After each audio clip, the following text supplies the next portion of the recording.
Hello and welcome to the finals of Grand Prix Liverpool 2015. I'm your host, Matej Big Z Zelkai, in the booth with my two favorite coverage commentators, Simon Gerson and Dennis Rashid. He's lying. I wasn't going to call him out on it, but... Anyway, we have Martin Dang of Denmark. Very impressive.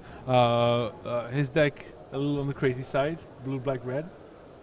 The mind swipe value. The mind swipe value. He's facing off against Nikolas Labahn of Austria, someone you know very well. Of Germany. Of Germany, yes. So Yeah, I've lived with Nikolas in Aachen. We spent a lot of time in the same city, and we played a lot of Magic together and against each other. I like to think that he learned a few tricks from me. Of course you do. But now nowadays he's really on his own. He's playing Magic Online a lot. He's preparing with some of the other young Germans, Carsten Linden, for example. He's on the sidelines. Christian Seibold. They actually they play Magic Online together on Skype, always working. Yeah, I mean, I've talked to Carsten and Christian just during the semifinals. They were super happy about Nikolas making it in, and I definitely want to, before the players start playing, one highlight the one with the iPad there in the background is Tina Dahl, Martin Dang's girlfriend, and they've been traveling on the GPs together, playing together. They say they have a super competitive scene, and if you keep looking at the results of European Grand Prix, I think there's very few where neither of them has not made a top 32. They're just super solid together, and I mean it's great to see. So it looks like Nikolas Labahn is mulliganing, and we can talk about a little about how they got there. And Nikolas Labahn has been the one with the epic games, right? I mean, also with just an absurd deck. Yeah. How do you get 3 Savage Punches, Temur Sabertooth, Elite Scale Card, and then how many 4-power 3-drops does he have? 3 Alpine Grizzlies, I think. Frontier Mastodon easily triggered. Yeah, he has 2 of those, I think. And just in general, it seems like he has a very, very solid deck. I mean, sure, it could be improved. We've seen moments where he has Swarm Buttfight with no black sources.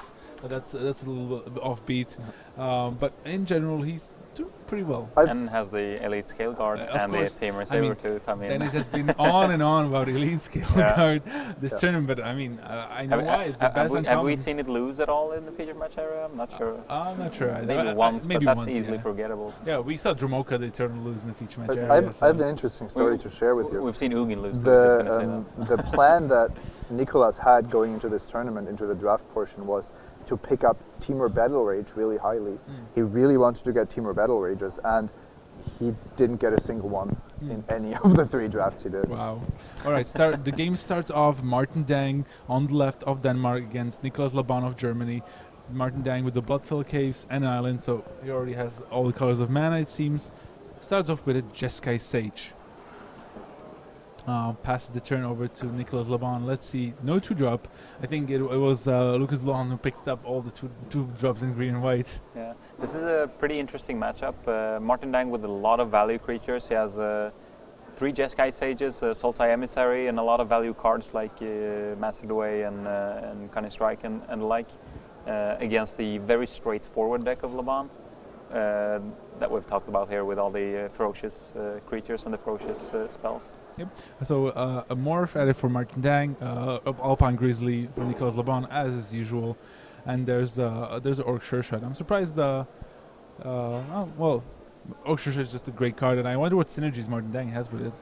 I mean, one of them we see on the battlefield. Jeskai Sage has really grown in my appreciation. I think it's a superb card in exactly these kind of decks. You don't want it in all kind of decks, but if you are any kind of control deck, if you have kind of synergies with sacrifices or Orc Sure-Shot, and last but not least, there's also this spell-heavy Jeskai deck. So he has a lot of homes.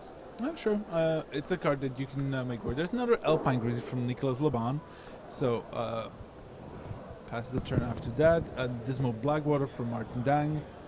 Plays another Jeskai Shit, makes the Alpine Grizzly small, and then Sultai Emissary kills the Alpine Grizzly and swings in for 7. Now that was a huge play. Yeah, speaking of the value creatures, there we see 2 Jeskai Sages and an Emissary. Nikolas Labahn does not have a good attack here. Kind of hard to block all the 1/1s as well because there's an Orc Sure-Shot in play still. So things are looking good for Martin Dang. That's a impressive board from his side. His Savage Punch can't really get played here, killing the Orc Sure Shot, because it's 6-4 fighting in 4-2 is still a trade. So I wonder what Nikolas Labahn can do to try to get back into the game. He's also holding Dragon Scale Boon, not what you want to be seeing. And this is something where Orc Sure Shot really shines. In this format, it's really difficult to get a board advantage, a substantial board advantage, because you're usually limited to one spell a turn. And now Dang has already broken that rule, but also gotten rid of a creature at the same time thanks to Orc Sure Shot. So he's basically generated tempo 2 turns in a row. Yeah. Indeed. So Morph makes the Alpine Grizzly smaller. Mardu Skull Hunter kills the Alpine Grizzly, or does it? We know that there's. I will probably see the Dragon Scale Boon. Yeah, has to play it here. We'll make it a 4-2 for this turn, but we'll untap it into 6-4, and then he can Savage Punch away. I think that play is slightly greedy. It's fine to make, obviously, but he has 4 mana untapped. You could just use it once, or just use it once, the Orc Sure Shot, and then attack with all the 1/1s. Sure. And then you're still going to get through with all of them, and then maybe get the raid trigger off the Mardu Skull Hunter. So completely agree. The Alpine Grizzly blocks one of the Jeskai Sage. Martin Dang draws the card. Still has look at that. He has 6 creatures compared to Nikolas Labahn's 1, and he is on 2. I mean, this was just slaughter. No fog to save Nikolas here. He's just nodding. That was a brutal game. I can't believe what I'm saying. It's a blue, black, red aggro deck. I mean, how aggro is the 1/1 for 2? It's no, but it worked so well in combination together. Martin Dang played out his hand, had all the right mana, all the right spells, and he just takes game 1 of the finals here. Yeah, I think that's the more important part. He could actually play all of his spells, multiple spells a turn. His curve was. I couldn't imagine a better curve. Like he had 5 lands and he emptied his hand.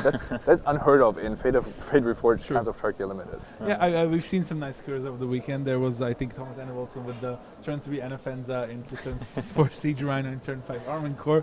It's also a nice curve.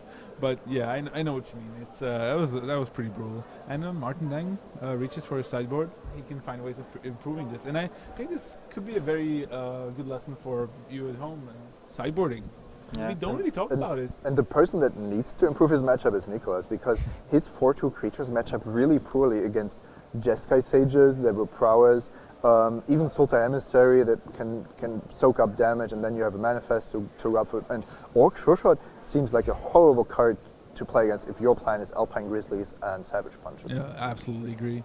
It looks like he's putting in an Aven Skirmisher, but then removing it for a better card. There's the CDC's Pet that he found in his sideboard. CDC's Pet is fine. It's fine. Finally, a creature with more toughness than power. But this isn't the card to break open a matchup by any means. No, of so. course not. And especially because it's off color. It's mainly green-white. Not that many black sources in his deck. I think he leaves the Winds of Kal-Sisma in the board. At least I like that card. I do like it, but maybe not the best against.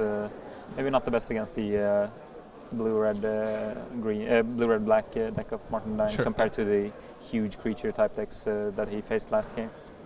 Yeah. Remember, Martin Dang is going to play at the Pro Tour Dragons of Turkey in Brussels next month. He qualified by winning a Magic Online Championship Series tournament, which also qualifies you for one tournament. Now he's qualified for the Pro Tour in Vancouver. He was proudly telling me that he also won a PPTQ for the Pro Tour in Milwaukee, which is the set following Magic Origins.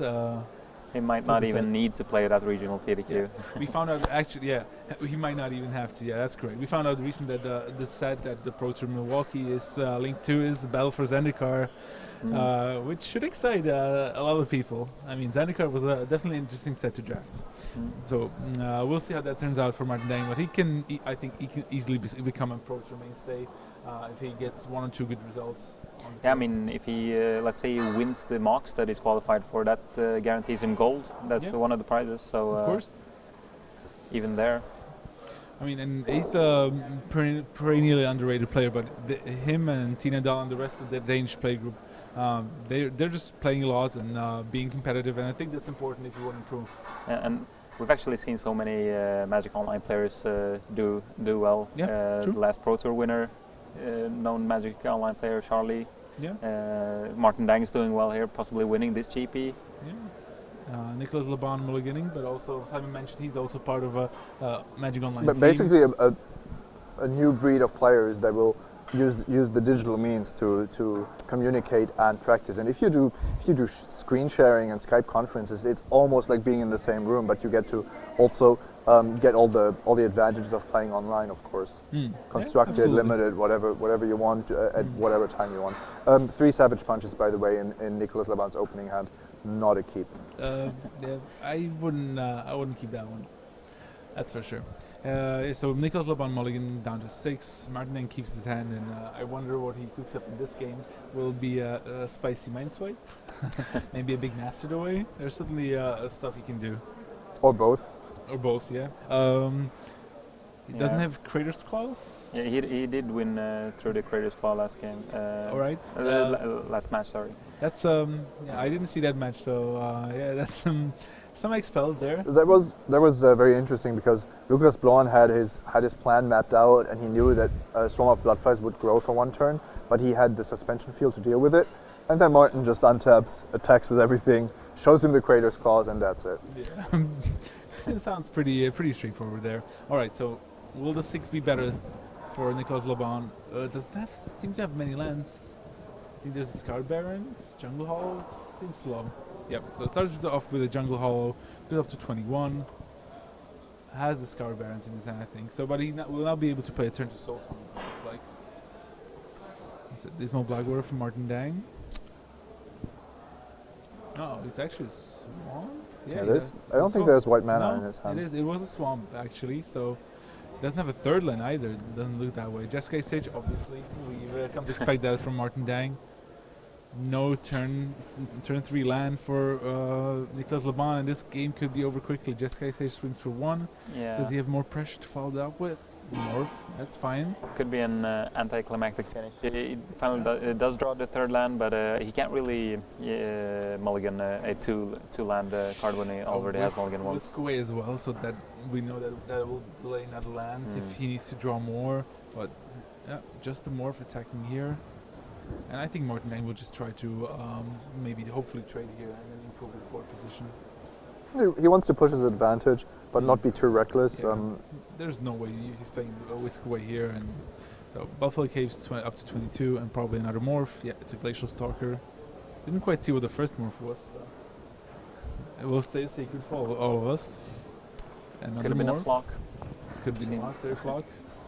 Yep. There's a CDC pet for Nicholas,